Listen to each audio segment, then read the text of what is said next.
বহু প্রাচীন এক ভাবো তো, গুহার গভীরে, যদি যেখানে কেউ সময় তোমাকে থমকে বলে আছে, লুকিয়ে ছিল একটা এক পুরনো আরতিশীল প্রদীপ প্রাচীন নিয়ে গুহার এলেই গভীরে, তুমি পাবে সোনার প্রাসাদ, কিন্তু সেই প্রদীপ আনতে গিয়ে তোমাকেই যদি জীবন্ত কবর দেওয়া হয়। আজকের গল্প সেই বিশ্বাসঘাতকতার। এই গল্পের সবচেয়ে ভয়ঙ্কর বিষয়টা জাদু নয়, সবচেয়ে ভয়ঙ্কর বিষয় হলো আলাদিন যার ওপর সবচেয়ে বেশি বিশ্বাস করেছিল, শেষ পর্যন্ত সেই তাকে মৃত্যুর ফাঁদে ঠেলে দেয়। বন্ধুরা, পার্ট 2 দেখতে থাকো আর সাবস্ক্রাইব করে দিও এভিয়ান ফেয়ারি টেলস চ্যানেল।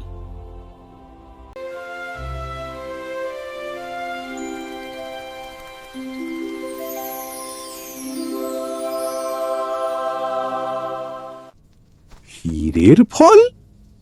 সেগুলো কি খাওয়া যায়?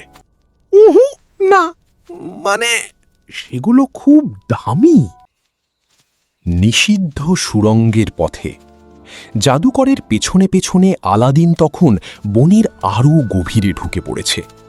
যত সামনে যাচ্ছে চারপাশ ততটাই অচেনা হয়ে উঠছে। এখানে কোনো পাখির গান নেই, কোনো ডানার শব্দও নেই। মনে হচ্ছিল পুরো বন যেন নিঃশ্বাস আটকে অপেক্ষা করছে। কাকা, এই জায়গাটা এত অদ্ভুত কেন? এখানে কোনো পাখি আসে না? কারণ সবাই ভয় পায়, কিন্তু তুই ভয় পাবি না, কারণ তোর জন্যই এই পথ খুলবে। জাদুকর মাটিতে ঠোঁট দিয়ে 3 বার আঘাত করল। তারপর মাটি কাঁপতে শুরু করল। বটগাছের বিশাল শিকড়গুলো ধীরে ধীরে সরে গেল, আর তাদের নিচে খুলে গেল একটি অন্ধকার রহস্যময় সুড়ঙ্গ। ভেতরে সোনার গাছ আছে, হীরের ফল আছে, কিন্তু একটা ফলেও ঠোঁট দিবি না। সোজা ভেতরে যাবি, তারপর একটি পুরনো সোনালী প্রদীপ নিয়ে বেরিয়ে আসবি।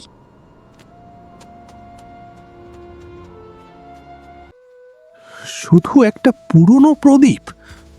এত বিপজ্জনক জায়গায় আমাকে নামতে হবে কেন?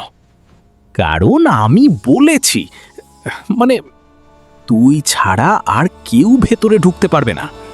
প্রদীপটা নিয়ে এলেই তোর জীবন বদলে যাবে। আলাদিনের মনে তখন ভয় আর কৌতূহল দুটোই কাজ করছে। একদিকে অন্ধকার সেই সুড়ঙ্গ, অন্যদিকে সোনার প্রাসাদের স্বপ্ন।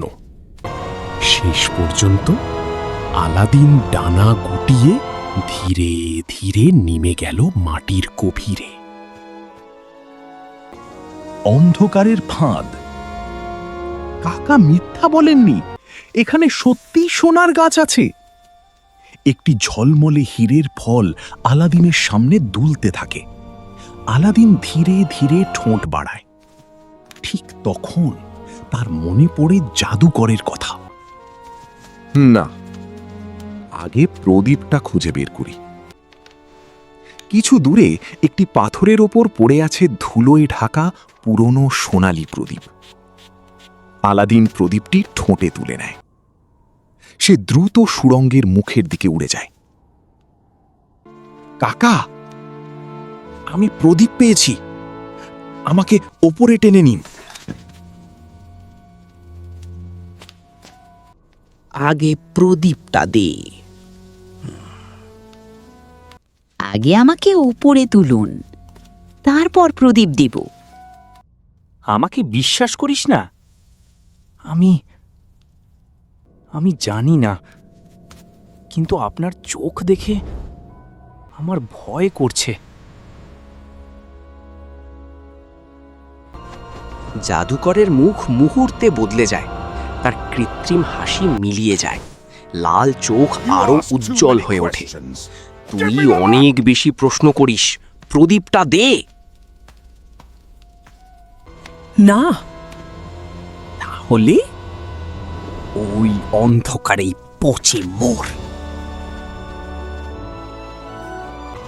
না, সুড়ঙ্গের মুখ দ্রুত বন্ধ হতে শুরু করে। আলাদিন আতঙ্কে ডানা ঝাপটায়। কাকা, আমাকে ছেড়ে যাবেন না, আমি প্রদীপটা দিয়ে দেব। তুই আমার ভাতি জানোস, তুই ছিলি শুধু যাবি। সেই মুহূর্তে আলাদিন সব বুঝতে পারল। জাদুকরের মায়া ছিল মিথ্যা, তার কাকার গল্প ছিল মিথ্যা, আর আলাদিন ছিল শুধু একটি চাবি। কিন্তু এখন এই অন্ধকারের ভেতর সে একাই। তাহলে কি এখানেই শেষ হয়ে যাবে তার গল্প? কি বন্ধুরা, কেমন লেগেছে? পরের গল্প জানতে চাইলে তাহলে সাবস্ক্রাইব করে এভিয়ান ফেয়ারি টেলসের সাথেই থাকো আর বেল আইকনটা অন করে দিও।